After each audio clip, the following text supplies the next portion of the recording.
Good morning, everybody. I am live here with Dr. Ben Galyardt, and this is Wednesdays with the Oddball Copywriter. Dr. Ben is somebody that my sister told me about because she uh, bought me his book for Christmas a couple of years ago, and I had struggles of my own with weight gain and things like that. And I started following his page and watching his videos about immune boosting and healing autoimmune. And I saw some of the things he did for my nephew, and I was just amazed. So I wanted to bring him on here to share some of his knowledge with all of you today. Thank you very much for joining me today. Do you want me to call you Dr. Ben, Dr. Galyardt? Yeah, Dr. Ben's fine. Okay. All right. Well, thanks for having me on. I love getting in front of different people that maybe haven't heard this message. And really, it's a message of healing, and that the body, almost no matter what level it's at, if you're above ground still, there's a chance for healing inside of people. And unfortunately, we don't get that inspiration from a lot of our doctors out there, from a lot of our elected officials, all these things, whether you're looking at what happened with COVID, or all the way to the cancers and heart disease and all these different things. So for me, it really is a personal journey of working with my family, with my mom especially. And back when I was a junior in high school, she collapsed at one of my football games, and everybody ran up to me after the game, was like, "Hey, see what happened to your mom?" I'm like, "No, I was playing the game. I didn't even see what happened."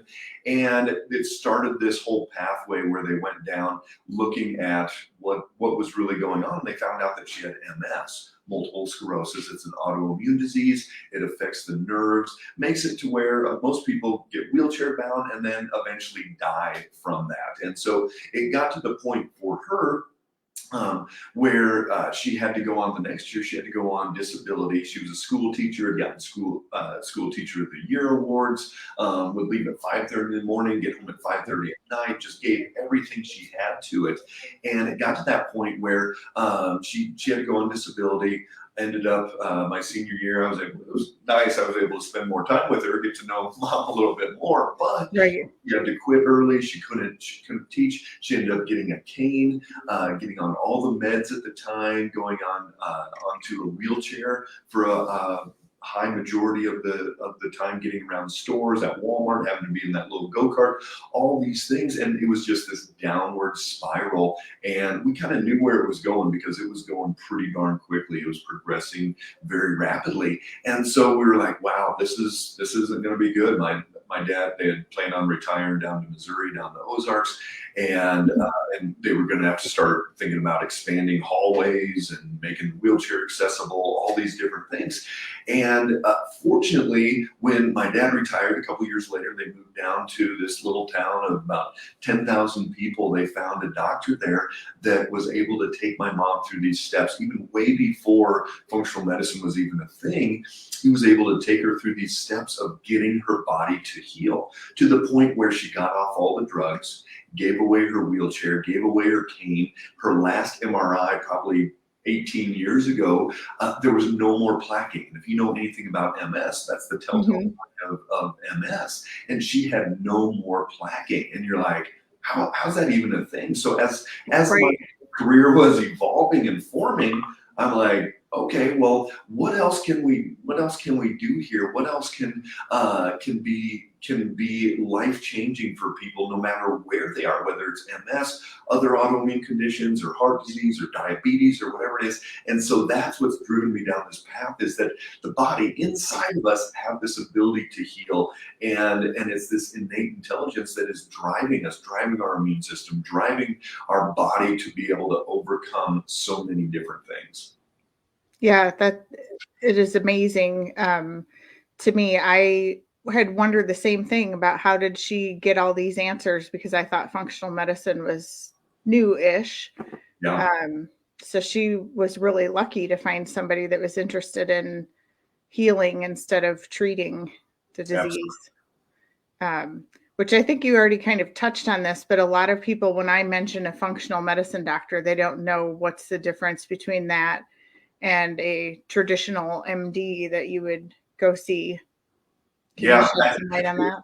it's the easy part, and here's your 10-second elevator speech is, instead of covering up symptoms with drugs, surgeries, things like that, we look for the underlying causes and we figure out why the body is going haywire, why it's having its issues. And as you start uncovering those and reversing them and fixing those, the body can start healing.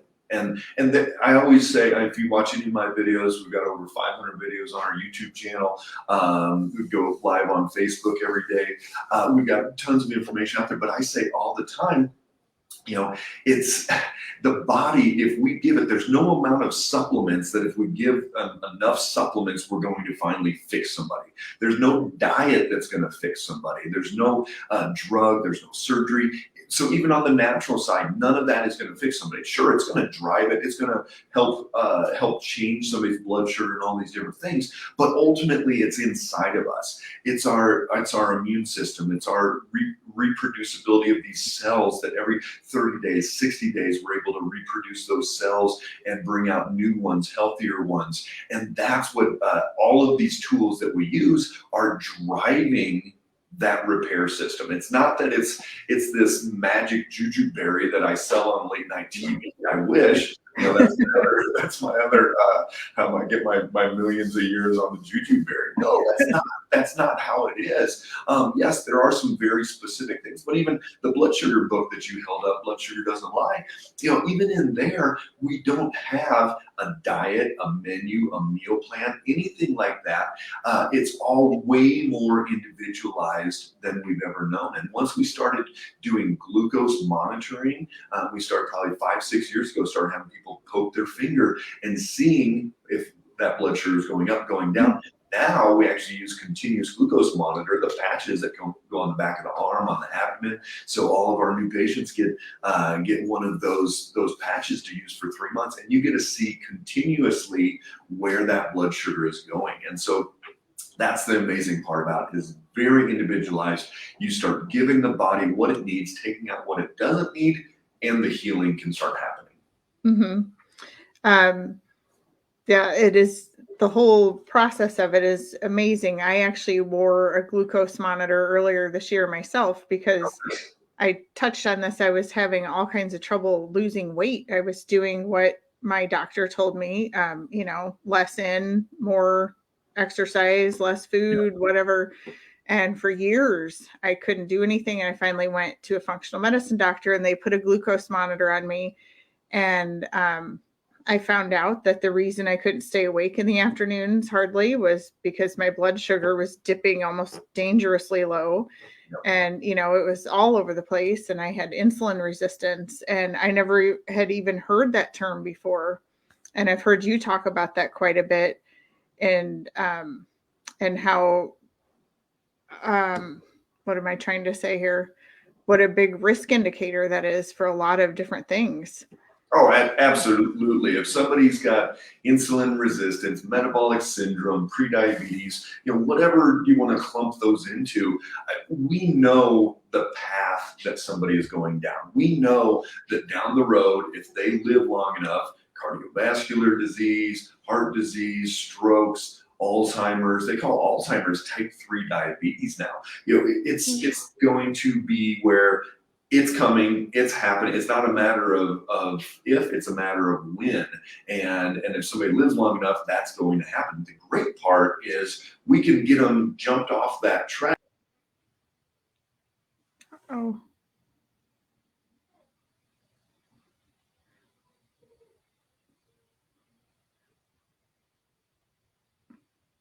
I don't know what happened, but hopefully Dr. Ben will be back here. Here he comes. Yeah, sorry about that. Not sure we went away. So we can jump people off that track and get down that path of true healing. And even I've got families that everybody over 40 have diabetes, and that they lose toes and feet and legs because of this neuropathy and diabetes and ulcers and all of that. And yet we get a hold of that person, they're 45, and we can truly reverse their type 2 diabetes. Their bodies can heal from that. Again, it's not what we do. And I haven't given out a blood sugar supplement in years. We just don't need to. Once you start figuring out what foods make that blood sugar go up, you can make the changes very, very quickly. And so we get people, jump them off that track, get their let's talk about insulin resistance. Insulin resistance is where insulin, like if you're type 1 diabetic, if you're insulin dependent, you have to inject insulin into your body. Insulin goes and grabs glucose and ultimately gets glucose into the cell. And so that's how we need energy, and we need glucose to make that energy. So we need insulin to go in there. What happens is that keyhole gets all gummed up and insulin can't unlock that cell. So then we've got all this glucose floating around. We're not getting glucose into the cell. So if you're insulin resistant, you are going to be tired. You're going to be brain fog in the afternoon. You're not going to be getting your energy like you need to. And so insulin resistance then will lead into prediabetes. But normally insulin resistance is because someone's blood sugar has been doing this, just like yours, Alison. You've got that low blood sugar. We'll see people at 50, 55. I've even seen 30s and 40s on some teenage girls. I was in the 40s. Yeah, 40s. That is crazy low. If I was in the 40s, I'd be like twitching in the corner. So we also can see those same people hit 150s, 160s, 180s if they eat the wrong thing. I mean, think about that. I don't like it over 20, 25 points in a day. And this person's doing 100, 120 point swings in a day. Very, very stressful for the body. So you've got to keep that blood sugar as consistent as possible. And insulin resistance leads into metabolic syndrome. Metabolic syndrome is kind of this whole path that leads to high triglycerides, cholesterol, leads to the glucose starting to go up. It starts being more of this inflammatory process, your C-reactive protein. All of these markers that we look for start going up. And that's going to drive this whole inflammatory cascade in our body. Now, the interesting thing to me is that I probably had insulin resistance for years before I knew it. And my regular doctor never tested my fasting insulin. And even when I got the test done at a traditional type of clinic, and when they came back, they said, "Oh, your resting insulin is high, but that's probably just something that you ate yesterday." Right. And they completely wrote it off. Yeah. Here's the deal with blood work, and there's two things that we look for. I do videos every month or two where I talk about the blood work markers that you're not running or that your doctor's not running, and so you can check those out. I'm not going to get in depth into it, but C-reactive protein, your non-fasting insulin, non-fasting glucose, looking at thyroid, autoimmune markers, different things like that. But the important ones here are going to be the non-fasting glucose and the non-fasting insulin. So we do all of our blood work non-fasting. If you go to a traditional PCP, they're going to say you need to be fasting 10, 12 hours, whatever they want you to be. And for most people, that glucose and insulin have leveled out overnight and it's balanced it out. But if you're non-fasting and we look at that glucose, just like you were seeing 50s, 40s, we'll see that we'll get these critical levels from the lab that says, hey, this person's glucose is really low, or their insulin's over 100, where if they would have been fasting, it probably would have stabilized out to 9 or 10, and you go, oh, they're fine. So it's really about testing at the right time, testing the right markers, but then you look at the right range. So you've got your lab range, and it's kind of like that bell curve. What we do is narrow it into where healthy people should be. And that's going to be looking at like vitamin D. Most labs are 30 to 100 or so. We like it 60 to 80. So it's very, very much narrowed range. We're catching things earlier. We're looking for these subtle imbalances, and we're looking and throwing that net out and trying to get just more information and more data. I know that there are a few people watching that have autoimmune disease right now. what would be the first steps that you would recommend they take to healing their autoimmune?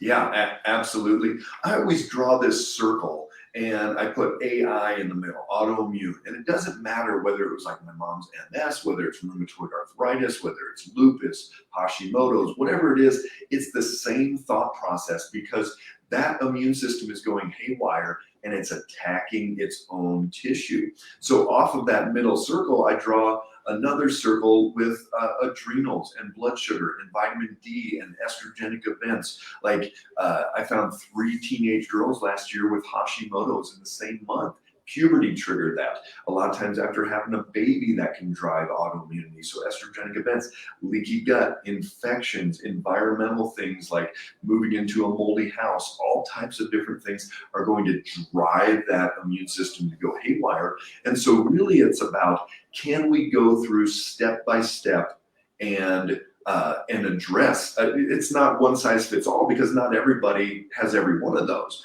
But, and I always say like Hashimoto's, a lot of people are familiar with that one, it's autoimmune thyroid. And I always say you could have 10 women with Hashimoto's, but they're all going to have different whys. So it could be one has a bacterial issue, the other has a viral issue, one has high blood sugar, the other has low blood sugar, one has anemia, the other has high iron. So it's not that every single system, if these match up, you get this disease or this symptom. It could be any number of systems out of balance can lead to that symptom or diagnosis, and vice versa. You could have 10 people with the exact same systems out of balance and 10 different symptoms. So one could be 100 pounds overweight, another could be Hashimoto's, another could have 20 bowel movement diarrhea a day, another could be chronic fatigue, all these things, even though they have the exact same things we're going to work on. So that's the individuality of our human bodies. And that's what makes this job so much fun as well, is that, we get to fix what we find. I don't just go, oh, you got low thyroid, you take this amount of medication, see you in 3 months. You're like, right. I mean, really, how boring would that be, right? Right. So it's interesting how you said they could have all the same markers, but different symptoms. What causes all of this? Is that the same? Is it all different causes, or is it just a few of the same? Yeah, one of the big things is what we're putting in our mouth. And that's the easiest, simplest place to start. Every patient we start with, we throw a glucose monitor on them. And in those first week or 2 or 3 weeks, and they just are eating the way that they've been eating and watching it go, just like you saw that 50 on that dip. And what was the highest you saw, Alison? 150. Yeah, so 100-point swings, that's a lot. And you didn't feel good at either one of those, I'm sure. No. And so you start just learning and you go, okay, in Nebraska, they've got these runzas, which are like these beef and cabbage roll things. And I had a patient ate a runza and French fries and her glucose hit 185. Guess what do again? Eat a runza and French fry. So, the first place to start is to look what we're putting in our mouth and putting in our body. And so, yes, diet can have a major, major effect.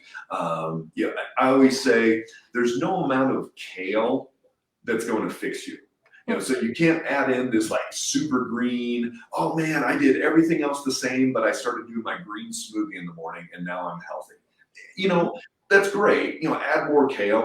I've got a greenhouse full of kale still growing right now. We eat it every day.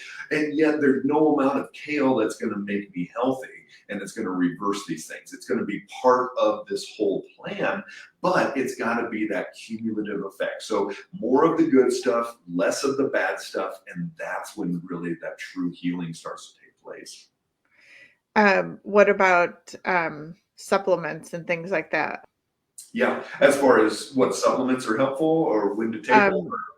How big of a role do they play in? Absolutely. And so, for various things, like as far as blood sugar goes, we don't even carry blood sugar supplements. Literally, that's like my not my whole shtick, but it's a big part. I wrote a book on it. Everybody gets a glucose monitor, everything. But we don't give out blood sugar supplements. It's not necessary. If you change what's going in your mouth, you don't need to take supplements for blood sugar. The other part is there's certain things. If your vitamin D is down at 28 and you need to be 60 to 80, you're not going to get it up 60 to 80 just by going out every day in your bikini and getting enough sun. That's just really not going to happen. So you're going to need some vitamin D supplementation. Maybe you can go to the tanning bed, some things like that. There's certain things in the gut we look for where there's bad bacteria, there's pathogens, there's organisms that are doing bad things in our digestive tract, and you've got probiotics to counterbalance that. So sometimes you take probiotics, but a lot of times we have to kill off first oregano, wormwood, garlic, things like that, and then bring the good stuff in. So there are times for supplements, yes. Mm-hmm. I had the first functional medicine doctor I saw told me that in the Midwest, the sun is not even out enough to get enough naturally, that just about everybody living in Midwest states is low on vitamin D. Absolutely. Even here in Colorado, where we get 300 plus days of sunshine, I had a longtime patient. We rechecked her vitamin D after the summer of COVID 2020, and she was working from home. I mean, she looked as dark as, like way darker than she normally did. And I'm like, what have you been doing? And she's like, I'm working from home and I just sit out on the porch all day in the sun. And hers was still only like 55. Wow. It wasn't even into that 60 to 80 range, and she was about as dark as she could have gotten without just like living outside. And so, it's very challenging, but vitamin D, huge for immune function, brain function. That's why people in Seattle get so much depression and everything, is because they're not getting that sun. As far as immune system goes, we'll hit some COVID topics here as well. The research shows that over 50 on your vitamin D, if your vitamin D level is over 50, a lot less likely to get COVID, to go to the hospital, go to the ICU, or to actually die. So how important is it? And when we talk about, I love talking about early intervention with COVID, and that this could have changed, and we could have prevented 500,000 deaths in this country if we would have really emphasized early treatment. And even for COVID long haul, we had a video on it yesterday on Facebook, over 200 comments on there, people asking questions. There's a lot of people that are dealing with COVID long haul, and even early intervention with COVID will prevent that COVID long haul as well. So what we're looking at is even the first, and again, I'm not your doctor, I can't prescribe this for you, but for our patients, we'll do 50,000 IU of vitamin D per day for 3 days when somebody first comes down with cold, flu. We did that forever, and now with COVID as well. So vitamin D really needs to be a foundational piece. One, get it up into that good range, 60 to 80. And people always ask, how much should I take? Well, you've got to test your numbers, and because it's individualized. Some people need 2,000, some people need 10,000. But for that boost, we'll do 50,000 a day for 3 days, and that'll be a huge part of that early intervention for COVID. Yeah, that's I was just trying to tell my dad this weekend that he needed to get his vitamin D tested and maybe take some, and but I've heard you say a million times how important that is for fighting off any virus, really. Absolutely. I mean, all you've got to do is do PubMed search, Google search, and just say vitamin D and COVID. Once you get back some of the, unfortunately, Google, they list out some of their main websites first that poo-poo anything natural. So once you get past those, then you can find the real information out there. Yeah, I really, I get hooked on listening to your videos talking about that, because the vaccines are they working? Are they not? How effective are they? And this isn't even about that. It's just whether you're vaccinated or not. Here's a great way to decrease your risk of dying from COVID.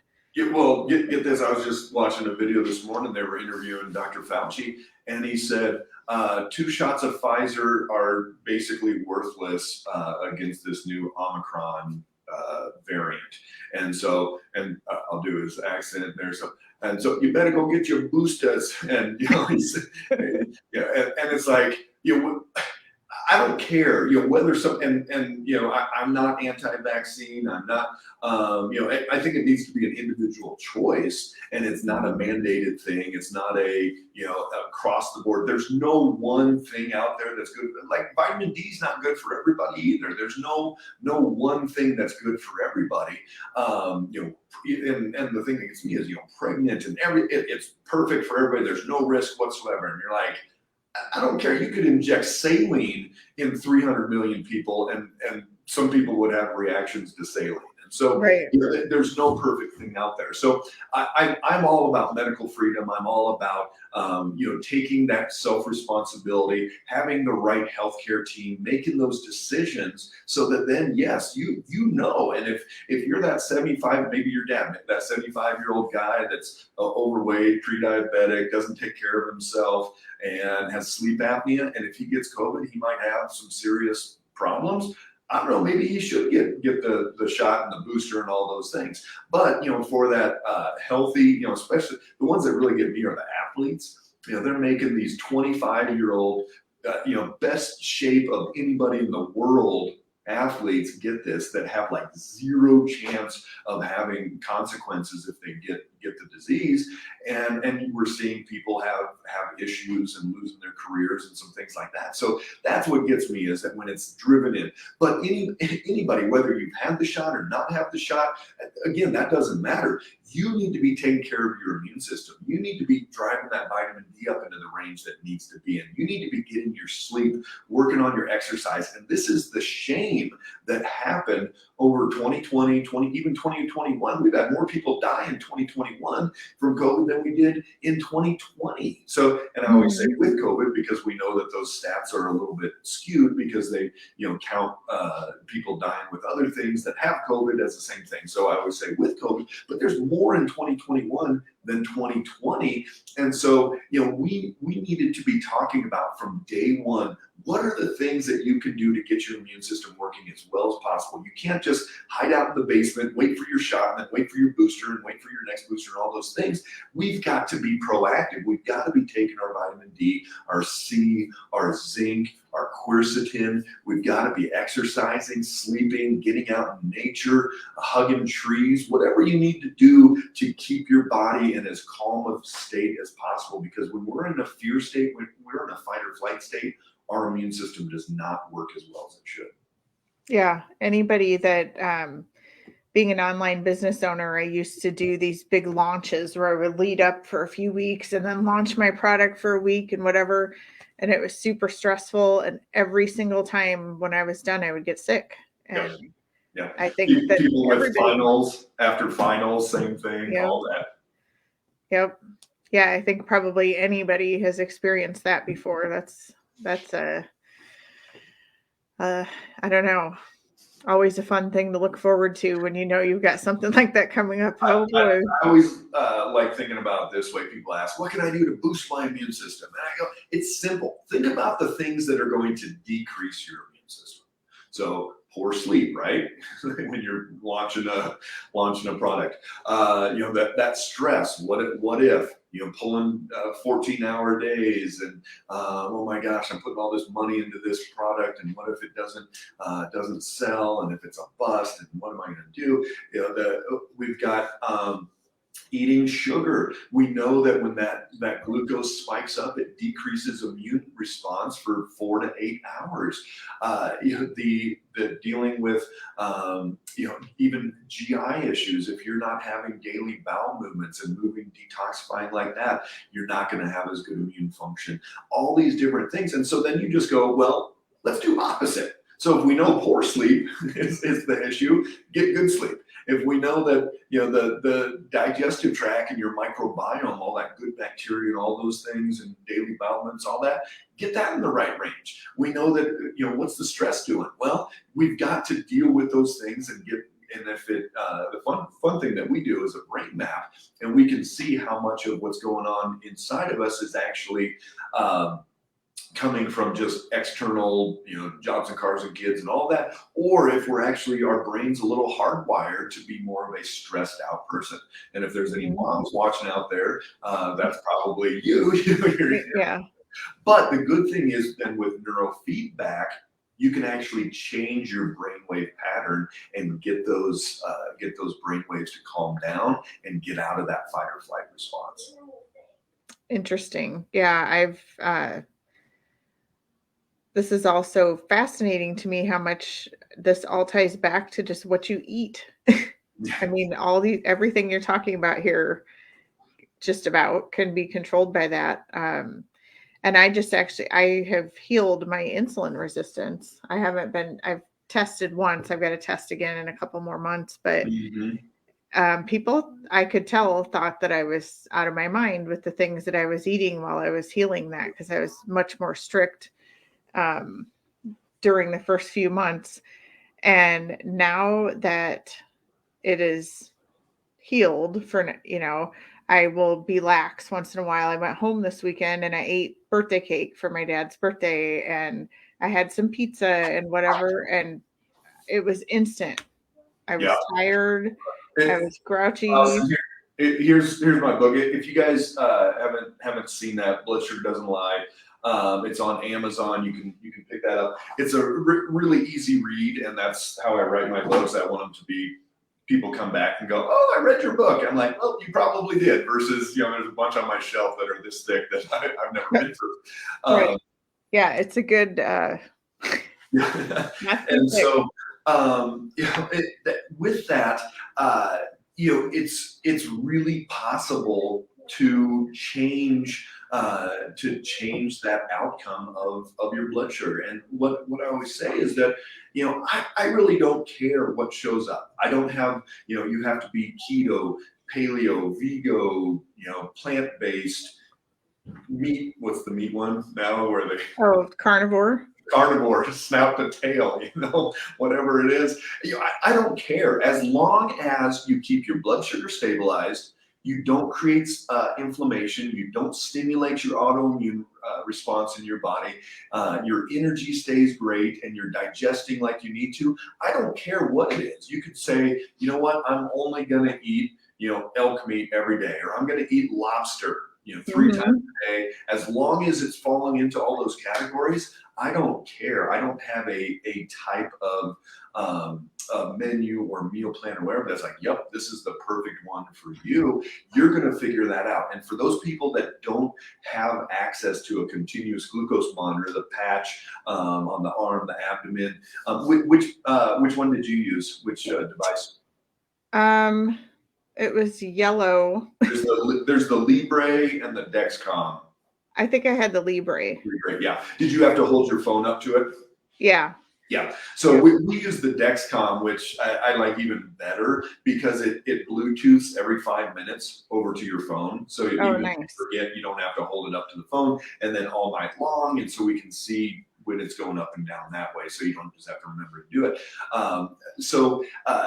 Even if you don't have access to that, can't get one of those because they are prescription only, just go on Amazon and the $40 finger prick, and you can start testing. We did that for years with people before we got the CGM, and we were able to reverse diabetes in 6 to 8 weeks. We were able to get inflammation down dramatically, all these different things just by doing that finger prick. I like to do it 45 to 60 minutes after a meal. You want to do it multiple times a day and keep it 85 to 110 all day long. And like on your CGM, if you looked at it from a distance, especially the Dexcom that does it all day long, we want that line to be like this, almost flat lined.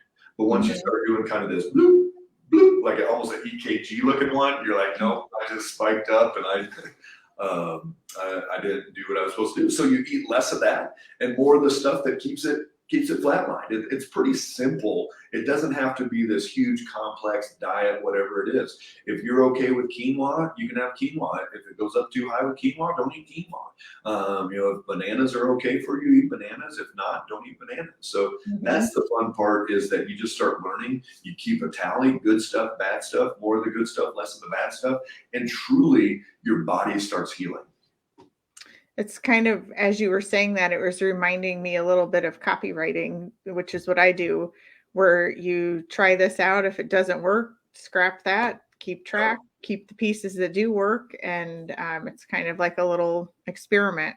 Oh yeah, it's feedback and reward. That's our Facebook pages. We're over almost 75,000 followers, and it's grown from pre-COVID. We were like 2,000, and now we're up to this amount. Lots of people following, watching, and everything. But with that, I didn't hire some big firm or whatever. I just did, okay, well, what color works better? And I would try different ones and see, the green that's out there that we use. That's the one people, I don't know, catch it when they're scrolling through, whatever. But it works.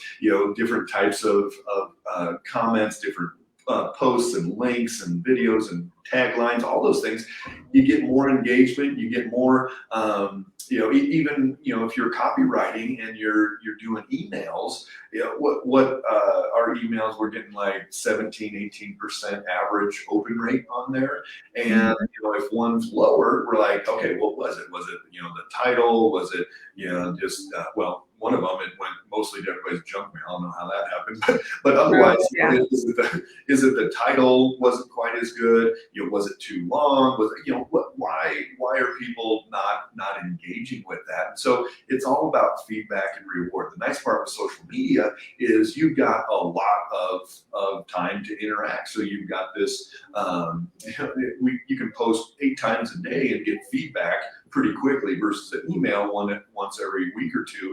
It's going to be a little bit slower in there, but that's the nice part about getting that instant feedback is you do more of what works and less of what doesn't.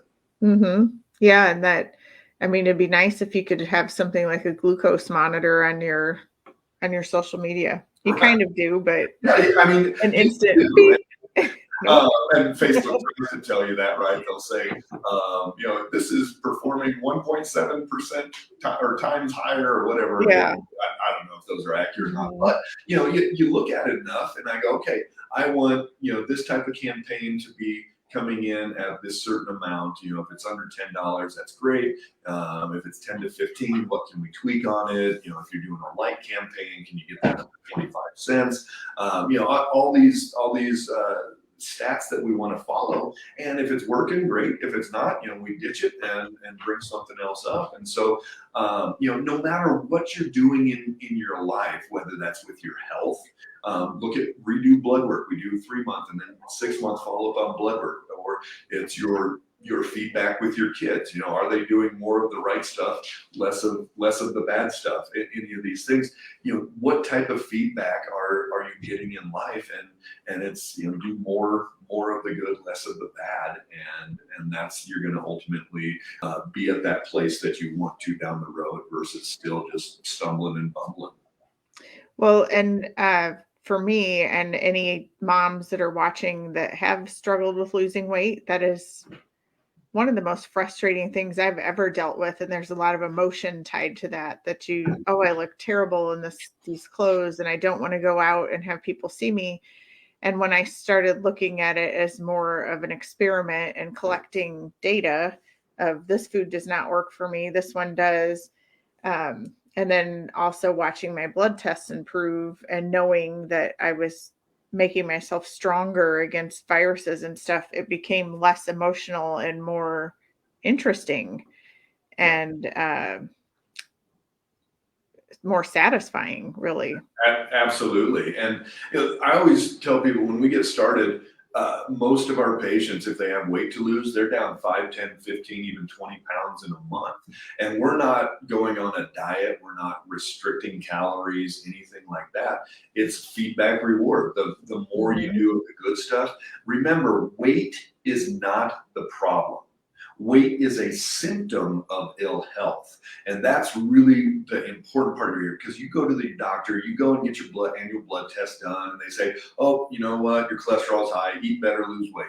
And you're like, losing weight does not make you healthy. Getting healthy tells your body, I don't need to hold on to this weight. And that's the important. It's splitting hairs, but it's very, very important. You guys need to know that if you are putting the work in, if you are making the changes, if you're stabilizing your blood sugar, I would say if we could stabilize everybody's blood sugar in this country, we would reverse or repair 90% of chronic conditions. And it's that important. That's mind-blowing. And think about it. If everybody would put on a CGM patch and wear it for 3 months, I mean, just what you learned, and you can't go back into the cave, right? Right. Once you come out into the light, you can't go, oh, I bet banana cream pie is not that bad for me. Right. Well, and the consequence, as I was fixing myself, the reversal of some of the things like being tired in the afternoon and not sleeping that well, somebody had to ask me, are you sleeping better? And I thought about it and said, oh, yeah, I am. I didn't instantly notice, but when it goes the opposite way, I do. Oh gosh, I'm up at 2 a.m. again and can't fall back asleep. And and I have you know what that is, right? What? With the blood sugar dropping in the middle of the night, that's why most people wake up and can't get back to sleep.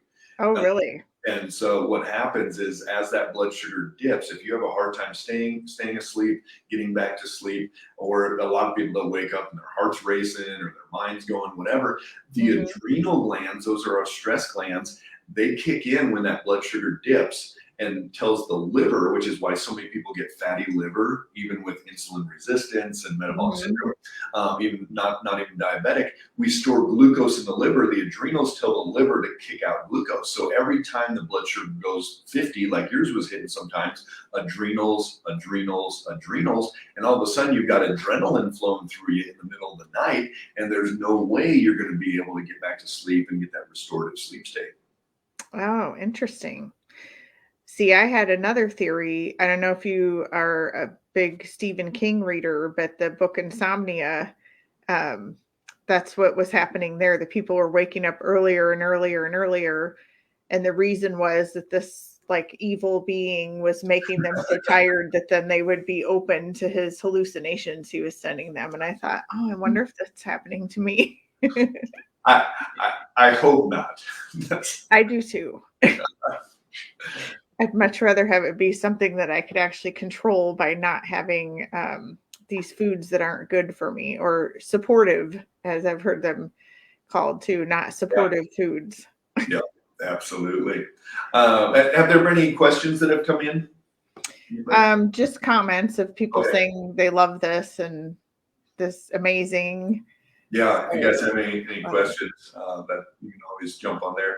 And again, if you want to check out any of our other videos, F8 Well Centers is our name on Facebook, and then in YouTube it's under my name as well, and you can subscribe to that channel. It's way easier to search the videos on YouTube than it is Facebook, and so we've got over 500 videos, all types of information. You can look up autoimmune, you can look up Epstein-Barr, you can look up diabetes, whatever it is, and we've got tons and tons of information on there, and those are all free videos, as much information. I just love educating. Both my parents were teachers, and it's just, let's get information out there and let people do with it what they will. Even as when COVID hit, I went live every single day and was just reviewing research and giving people motivation and pep talk. I mean, because it was a scary time, and people didn't know what was going on, what they needed to do. And so as the research came out, hey, take these things. I never once saw it in the traditional medical or in the government, anybody, of, hey, do these things now. If you get sick, do this now to not go to the hospital. Because that was the biggest, scariest thing, and even still is, right? You get sick, they tell you to stay home. Don't come in and get do anything. Stay home. Stay hydrated and rest. And if it gets bad enough, then you go to the hospital, and then what ends up happening? Right. You go on a ventilator, and then you die and alone, and then anything else. And so instead, what can we do? And you can take that same philosophy to anything out there, whether that's cardiovascular disease or diabetes. I have so many patients that their A1C, which is the average of the last 3 months, is creeping up. And they're like, well, maybe you're in the pre-diabetes state, so we'll wait until it gets worse, then we'll give you the drug. And you're like, really? That's the best you got for me? Is right? Let's wait. So, we've got to be proactive, and it's not, we can't just blame it all on our PCPs or endocrinologists or whatever, because a lot of people, humans, US people, whatever it is, they go into that doctor and like, man, I'm in pain. What do you got for me? And so they give them a pill, or they say, my blood sugar's off. Oh, do you want to change your diet? No. Okay, here, take this pill. So, a lot of it is our responsibility, that we're just not giving the feedback that we want to take action.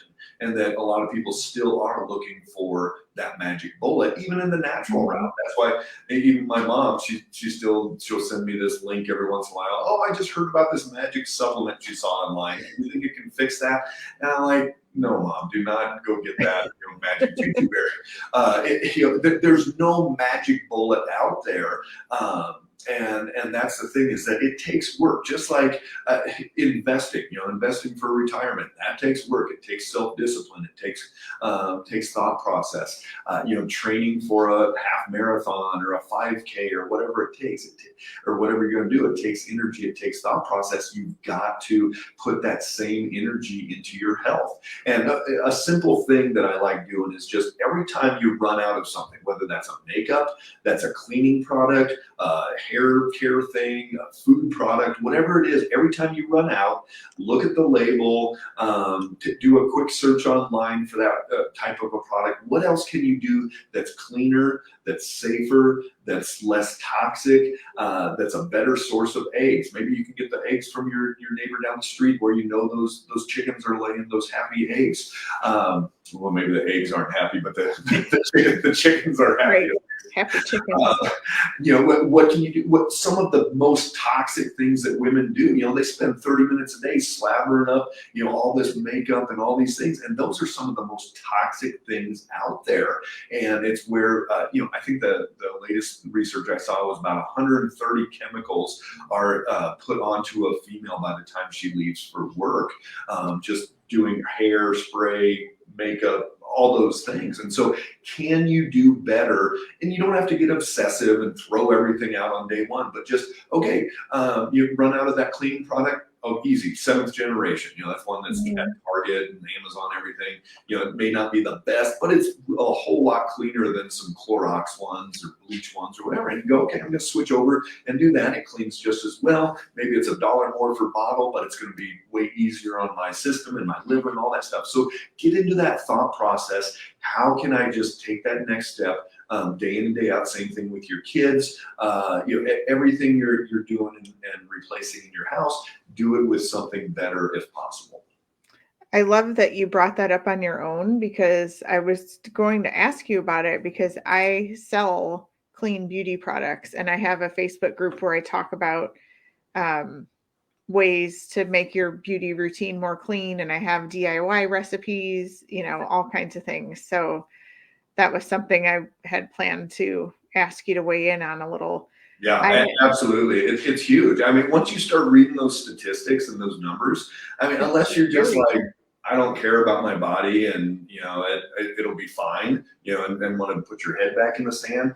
Once you see some of those things, it's kind of like the video about the ocean, and you see that giant, island bigger than Texas of all the plastic and all that stuff. And you're like, wow, that's I don't really want to drink out of another plastic, throwaway water bottle or whatever it is, And so once you start educating yourself, it's hard to go back. And a lot of people are like, oh, that's too much work. You're obsessing about it. Oh, gluten, it's not really a thing. And do you really have to be gluten-free? Whatever it is, it doesn't take that much thought. All you got to do is go, you're researching all kinds of stuff. You're on the internet anyways, you're strolling through your phone and figuring, you might as well be doing it for constructive things as opposed to just the doom scrolling, they call it, right? Right. You're just like, oh my gosh, how could that happen? And they're so bad, and that other side's bad, and that side's bad. And so. Yeah. We did have a question here. Do you take virtual patients? Yeah, absolutely. We see probably 60% of our patients from out of state. Just had a lady fly in from Indiana last week. If you're not able to get here, we treat patients all over the country. We've got an office in Fort Collins. We're opening our second one in the Nashville Metroplex this month, actually next week, and then opening in Denver in January as well. And scaling is a whole nother beast. We've got our systems figured out, but being able to scale. And people always say, I just had a lady on Facebook, oh, come to Rochester, Minnesota. Oh, come to California, come to Texas, all these things. And so, it's time and money, right? Are the Right. two limiting factors. So we are going to be getting out to the masses as far as offices go, but as far as virtual treatment, absolutely. And our website, F8 Well Centers, you can contact us there, or you can do it on Facebook as well. Or if you want to call 970-282-1173, and you'll speak with Alicia. Her only job is to coordinate patients into the different offices and get them going that way. But it's fun because what we do when we get started with somebody, we throw out that big net of blood work and go, what's showing up? Does somebody have rheumatoid arthritis? Do they have lupus? Do they have Hashimoto's? Do they have inflammatory? What's their liver doing? All these different things. We do, if somebody's local and can get in, we do a brain map, figure out where those brainwave patterns are out of balance, and then sit down and just lay it all out there and go, okay, this is everything that's going on. What do you need to do to start making massive changes in your life? And it's not just, oh my gosh, I've got to eat nothing but sticks and twigs and grass and whatever people think about. It's not that hard. I always, when we finish up and somebody's down 20, 30, 40 pounds and their energy's better and their autoimmunity's reversed and their diabetes is gone or whatever it is, I always say, well, how hard was it? And they're like, it wasn't really hard. It at least complicated. It's not complicated. It takes thought process, and you got to plan your day and your meals and think about what you're doing, all that. But we don't measure or weigh things out or count this or any of that stuff. It's a simple process. It's not complicated, but it takes moving your feet. And so if you've tried, if you've dabbled, and probably even before seeing your doc that you saw, Alison, you probably had, oh, I'm going to try this diet, or I looked at that website or whatever it was, and we call that dabbling, and maybe saw a little change, but not enough. And so that's what I love, the way that we've got our program set up, is we take people by the hand and we go week by week by week by week through this whole process and get them ultimately to that place of feeling so much better, and that they truly know what's going to be different. Because the last thing I want to do is just be one more diet and be like, well, that was interesting. I lost 20 pounds and now I'm brought it back up and I'm up 22. And I'm like, well, it was probably more stress on the body than just staying where they were. Right. So yeah, it's all about that education and truly getting that place where people know what to do and what not to do.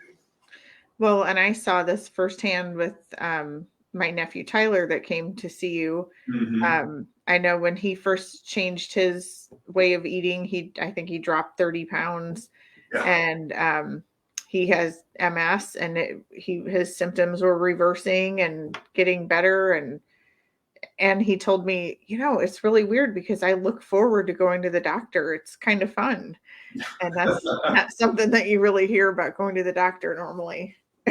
Yeah, absolutely. And so, for a 20-some-year-old to get MS, that's a pretty scary diagnosis. And like, man, am I going to be able to run around, play with my kids? Am I going to even be able to, have kids? There's a lot of what ifs and unknowns and all that. And unfortunately, all they have in that traditional neurology world is take this drug, take this drug, take this drug. And never once do they sit down and say, why is this happening?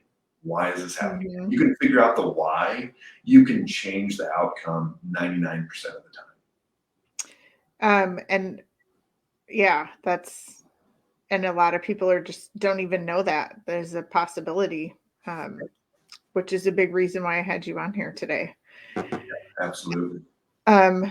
And on that note, my sister just asked, she might have missed it, but when did you say the Denver office would be open?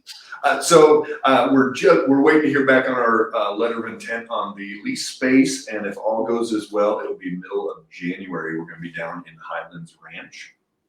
Oh, perfect.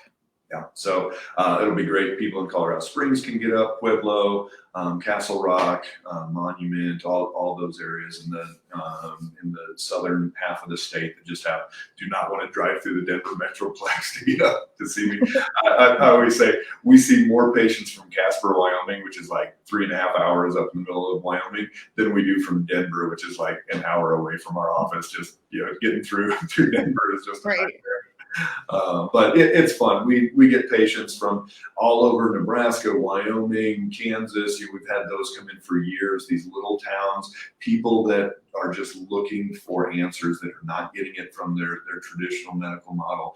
They're looking for answers, and that's what really motivated us to go out and reproduce our model and take it to Tennessee, and we're going to expand even from there as well, because people are searching this out. It's not just people living in Boulder, Colorado that are all new agey hippie whatever. It's salt of the earth farmers, ranchers, whatever, that are just like, I do not want to be on these drugs forever. I do not just want to do this surgery or be like, well, that's just how it's going to be, and you're just going to have to deal with it and take this drug the rest of your life. No, there's people that are looking for answers all over the place, and once we saw that true need and that true want out there, that's when we decided to go with the expansion, and so we'll be up to 4 offices by next month, and then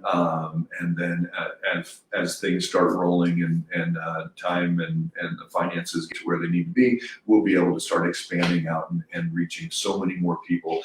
It's needed, it's wanted.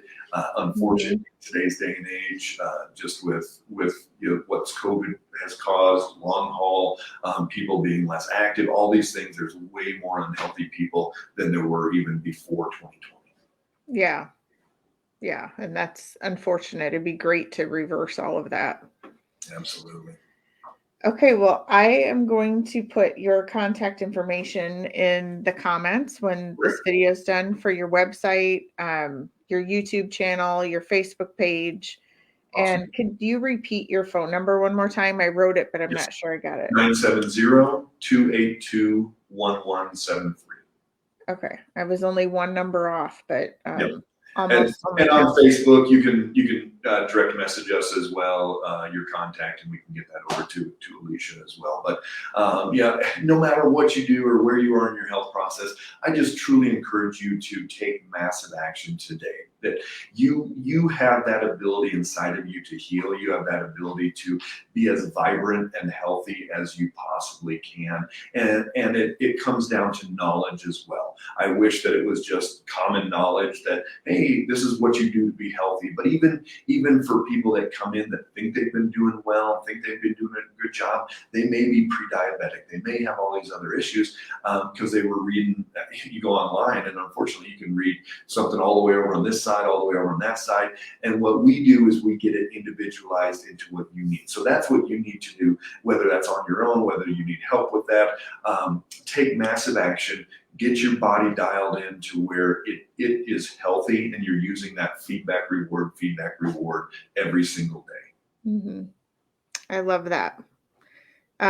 Thank you again so much for coming on here. This is just great information that you're providing. Yeah, you bet. All right, guys, take care. If you've got any questions at all, drop us a line, but we'll be talking soon, Alison. Be well. Okay, thank you.